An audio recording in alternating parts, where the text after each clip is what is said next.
Aries, there's no need for a Nancy-pantsy kind of feeling. But to save some time, I've already shuffled the cards and laid them out. I'm using a Celtic 10-card spread that allows me to look at the past, present, and future influences for the week. And as always, I'll be teaching the tarot through each card, so you not only receive your message, but you start to build your own intuitive relationship with the cards, because that's what this channel is all about, using tarot for our betterment and our benefit. And your benefit this week is just taking a calm, patient stance and not letting your mind and your anxiety, your fear, your doubtfulness, your insecurities get the better of you, because the one that's turning up those waters, even emotionally too, is you, okay?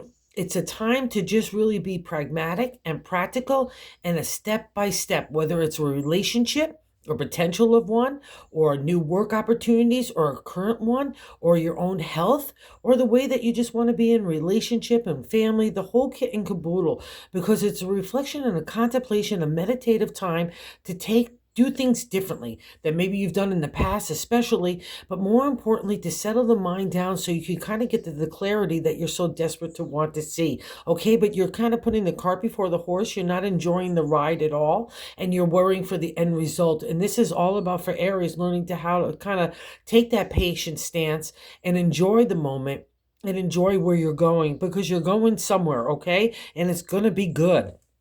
And so the reason why I say that is I talk about the Seven of Pentacles in that reflection of how we need to be patient rather. We need to be pragmatic and practical. We need to take a step-by-step approach. Again, whether it's anything from love, relationships, home, family, career stuff, money as well, as would fall under the domain of the Pentacles. It's all things in the material world, as well as our health and our outlook as well. And the Seven is a contemplation meditation time, a truth seeker in numerology and tarot. It's a time to take a reflective moment and say, okay, what do I want to do next? How do I want to approach these things? And it needs a different perspective, a different viewpoint, so that you start things in a new way than you've done it the way that you did even yesterday. And that's the Seven. It's also an acknowledgement from the outside world that you've got it going on. So don't doubt yourself, because there's a lot of stuff turning up in you. And the reason why that is in the second card position is the crossing card in the 10-card spread. It's not allowing you to kind of get into that meditative state and just enjoy the moment and to kind of decide, hey, what is going to really make me happy? Or how can I go after the things that make me happy without feeling like I'm overwhelmed or getting discouraged or insecure or getting doubtful in my own capabilities, wherever that touches you, right? That's because the Nine of Swords is here. The Swords is a domain of our thoughts, our intelligence, analytical thinking, strategy. I guarantee has been applied up to the 9. It's also our identity to the ancient tarot. So you're not believing in yourself, and you're allowing the narrative in your own head. You're the one that's generating those thoughts to undermine and not respect yourself and undermine your own authority and your own confidence and self-esteem. And it's going to start to affect your self-love. So I don't want to have that happen, because the point of the Nine of Swords is we need to settle that mindset. Again, we're the only one that controls it, so we can move out of that conflict of our own inner making, all right? And there's a reason why that's happening is there's so much new stuff in the reading, as well as you might be getting caught up in stupid stuff, like petty disagreements that might be based on justifying your position you have, or your ego and your pride, or other people's ego pride. It's stirring up a lot of stuff, and it's stirring up self-doubt in you, and it's just not worth it. There's 2 cards in the 78 card deck that mean that. I'm going to just pop around a little bit, Aries. So in the bonus card, I have the 7 of Wands, and in the outcome cards, I have the 5 of Wands. So a lot of creative energy. That's the domain of the fire signs, which you are one in tarot and numerology. And Wands is taking an idea and making it a material reality.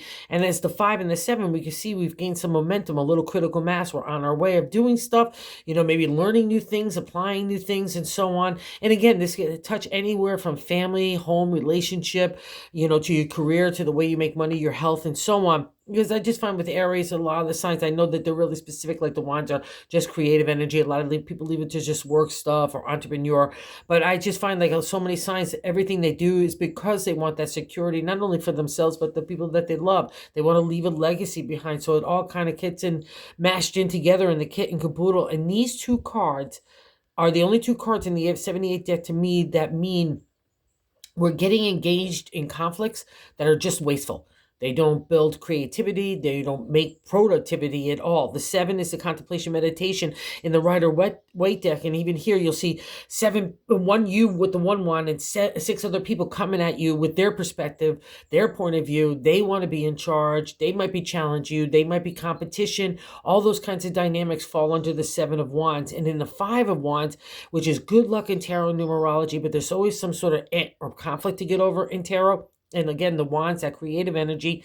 And here we're getting over our insecurities, fears, and anxieties, getting over our dragons. And the way that we do that is not to get engaged with petty stuff. Like Mary said this to me, or they didn't put that dish away over there, or that right the way, or they're not doing the way I want them to do. They're not moving in that direction. They're not listening to me. We get so caught up in justifying that what we want to see as our point of view put across.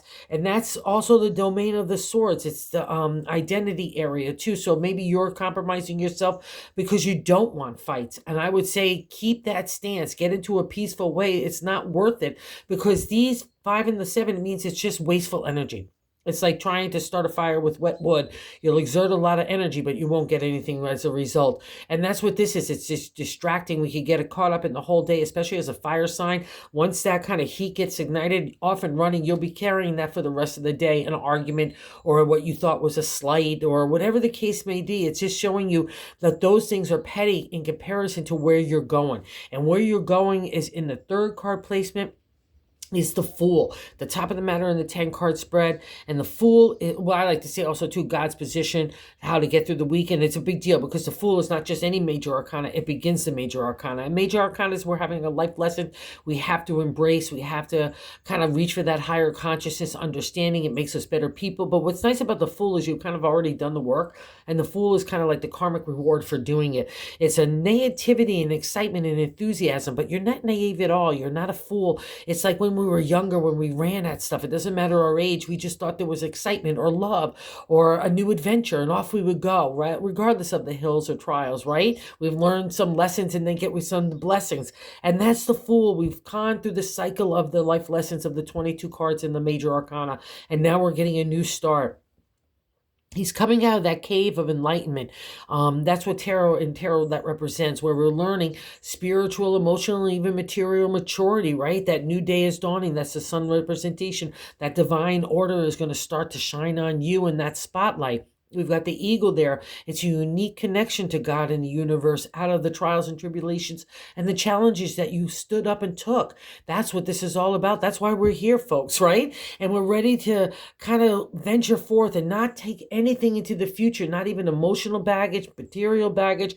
We're just going to have that young, youthful heart to seek out adventure of what makes us happy in our true, authentic selves. Okay, not for everybody else, but for you. And I really need to stress this because in the 4th card position, the base of the matter in the 10-card spread, in the gut feeling, I like to say, is the 2 of Swords.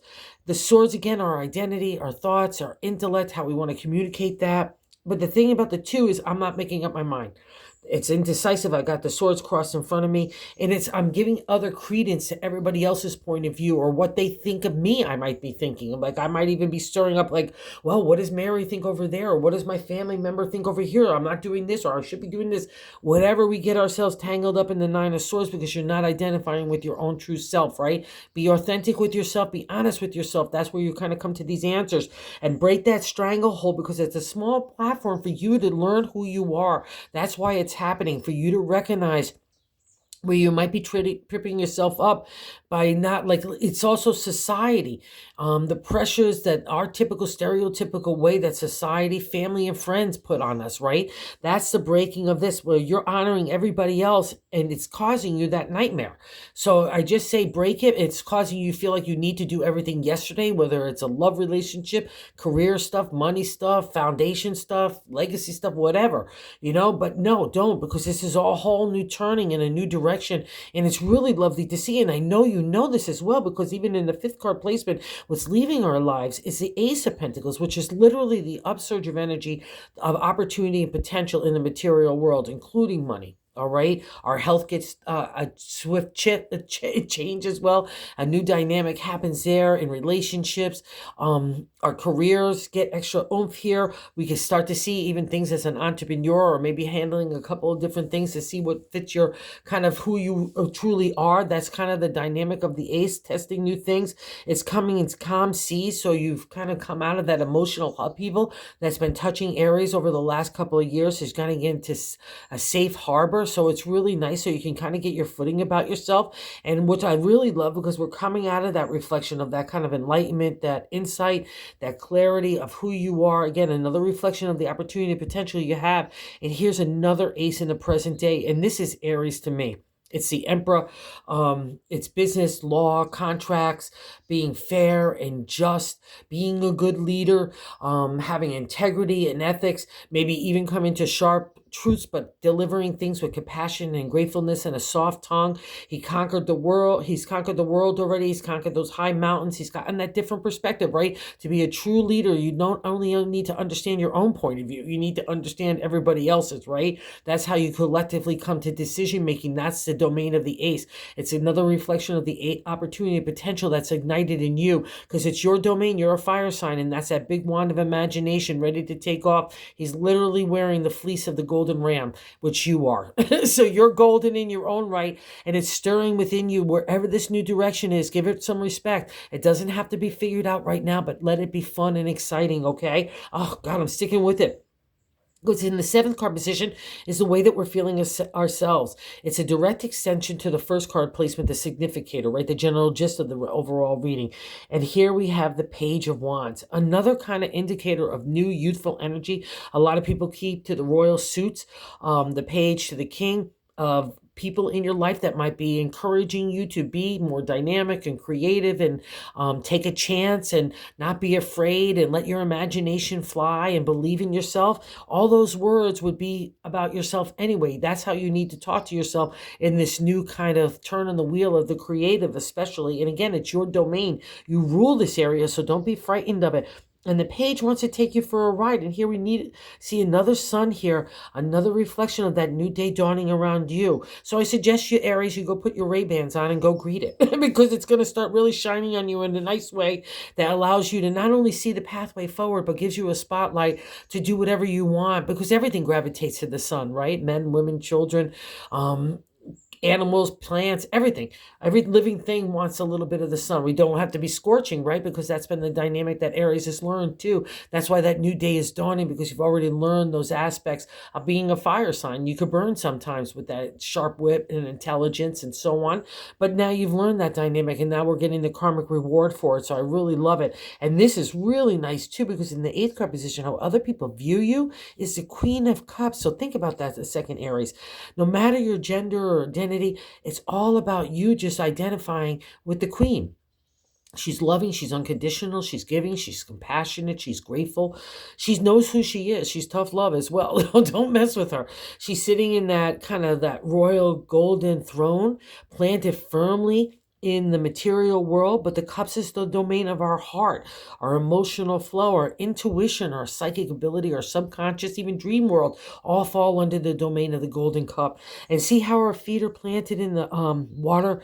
I have a constant connection to emotional flow of the universe and God. Every answer is available to me. I'm stoic, I'm pragmatic, and I'm practical as well, but I'm loving and I'm giving, and I'm constantly giving. I'm letting my cup flow over, not only to make me feel better, but to you as well. That's how other people look at you in that royal suit. Okay, so that's really just lovely for you to kind of ignite and kind of distinct, like use the water of the cups to just distinguish, not extinguish the flame of the swords that are kind of rattling up in your mind. Because other people, let's say you're in a love relationship, or you want someone to love you, or you like somebody, whatever the case is, or even work stuff.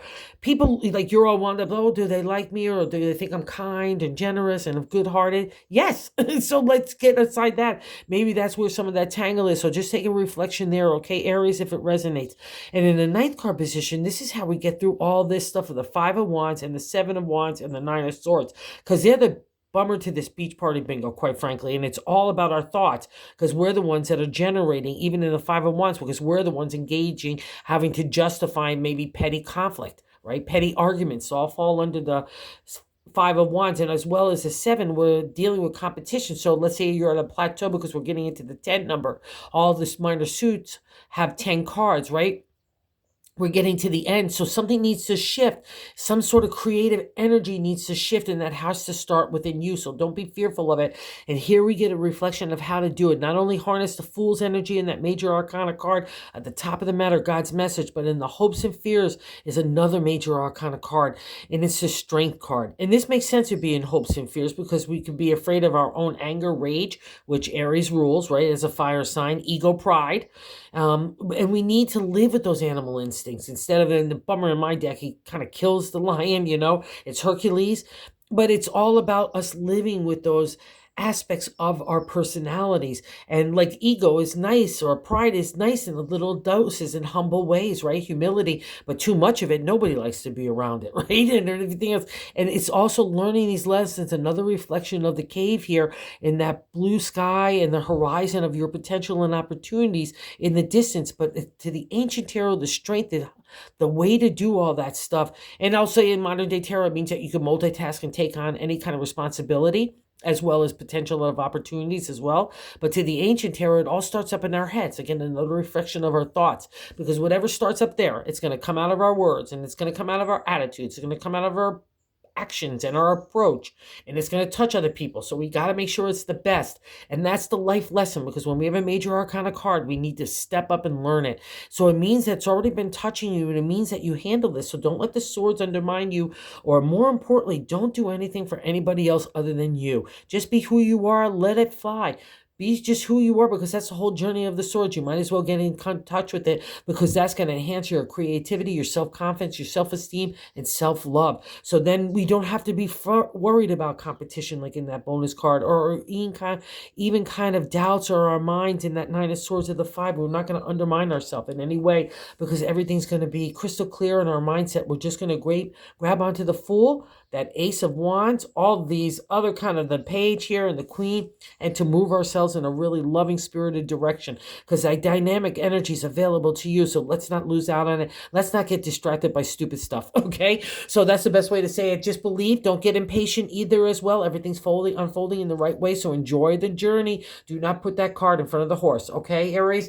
All right? And that's part of the reflection of your sign, so it's always going to be a life lesson along the way of your journey. So thank you so much for watching. Thank you to everyone who watches. I can't say thank you enough. And everyone who subscribed, thank you. I so appreciate it. And if you like the content, if you would consider subscribing, that would be so awesome as well, because we're trying to grow the channel and reach other people about the good news of tarot, that everyone could use it for their benefit. So thanks so much, guys. You got this. Take your time.